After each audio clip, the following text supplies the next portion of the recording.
ये बहुत ही अचानक हुआ है।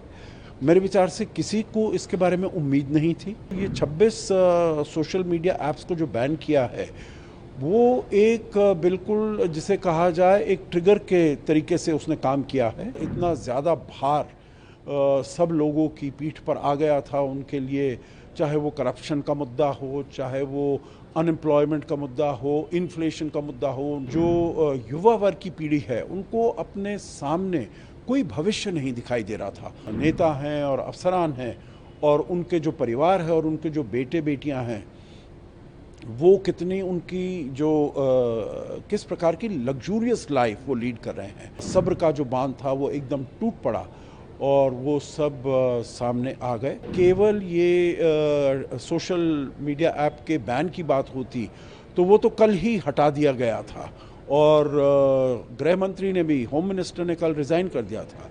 आज के दिन में इतना ज़्यादा बड़ा है जो आर्मी चीफ को ये कहने पर मजबूर होना पड़ा प्रधानमंत्री ओली को, केपी ओली को, जो आप इस्तीफ़ा दीजिए। भारत को सबसे पहले तो अपना जो बॉर्डर है उसको किसी प्रकार से सील करना पड़ेगा। हमारा फ्री बॉर्डर है, बिना पासपोर्ट वीज़ा के लोग आ जा सकते हैं वहाँ पर। वहाँ से ऐसे कोई तत्व नहीं आए भारत में जो कि भारत की शांति के लिए जो ख़तरा पैदा कर सकें। ये बहुत ही अचानक हुआ है।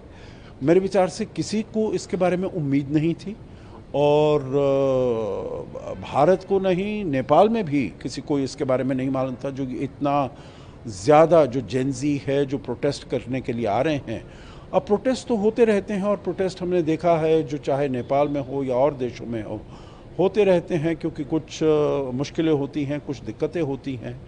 परंतु ऐसा प्रतीत होता है जो ये 26 सोशल मीडिया ऐप्स को जो बैन किया है, वो एक बिल्कुल जिसे कहा जाए एक ट्रिगर के तरीके से उसने काम किया है, जिसे कहा जाता है last straw on the camel's back. जो इतनी ज़्यादा मुश्किलें और इतना ज़्यादा भार सब लोगों की पीठ पर आ गया था उनके लिए, चाहे वो करप्शन का मुद्दा हो, चाहे वो अनएम्प्लॉयमेंट का मुद्दा हो, इन्फ्लेशन का मुद्दा हो।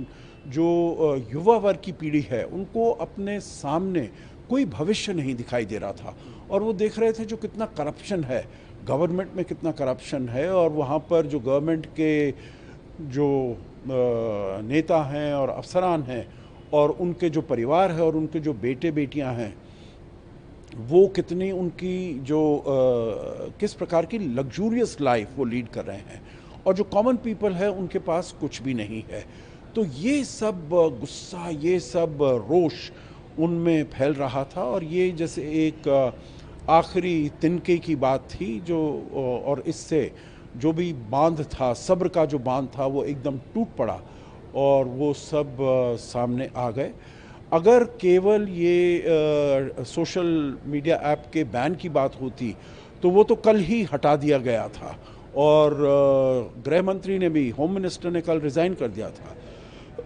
तो अगर केवल वही बात होती तो ज़रूर इस प्रोटेस्ट को वापस ले लेते, परंतु वो प्रोटेस्ट और भी ज़्यादा बड़ा है। आज के दिन में इतना ज़्यादा बड़ा है जो आर्मी चीफ को ये कहने पर मजबूर होना पड़ा प्रधानमंत्री ओली को, केपी ओली को, जो आप इस्तीफ़ा दीजिए। क्योंकि अब जो युवा वर्ग की पीढ़ी है उनके सामने ये भी था, जो ये 3-4 लोग हैं, उनका परिवार है, जिनका जैसे म्यूज़िकल चेयर चल रहा है। केपी शर्मा ओली हैं, पुष्प कमल दाहाल प्रचंड हैं, शेर बहादुर द्वेबा हैं, माधव नेपाल हैं। बस पिछले 10, 15, 20 साल से वही उनका म्यूज़िकल चेयर्स होता आ रहा है और जो इतनी असंतुष्टता है लोगों में उसके बारे में कुछ नहीं किया जा रहा है, परंतु ये अपना नेता बदलते रहे हैं। तो इसीलिए ये अब नेपाल में देखना पड़ेगा उनको जो इसको आगे कैसे ले जाना है।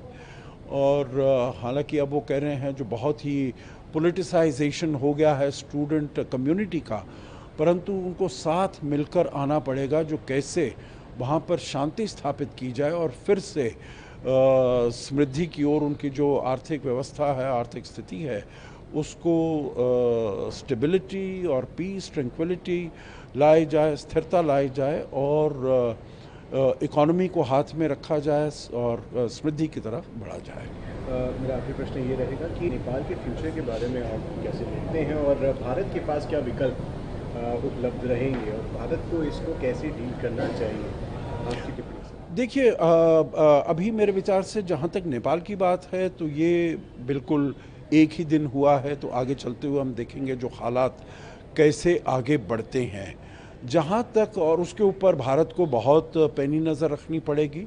भारत के बहुत ही वहाँ पर कनेक्शंस हैं, कॉन्टैक्ट्स हैं, उन सब को सक्रिय करना पड़ेगा, उन सब के साथ बातचीत करनी पड़ेगी जिससे कि वहाँ पर अशांति और ज़्यादा नहीं बढ़े, वायलेंस और नहीं बढ़े। तोड़ फोड़ जैसे उन्होंने किया है, प्रधानमंत्री के घर में किया है, पूर्व प्रधानमंत्रियों के घर पर किया है, पार्लियामेंट पर किया है, तो उस सब के ऊपर रोक लगाई जा सके।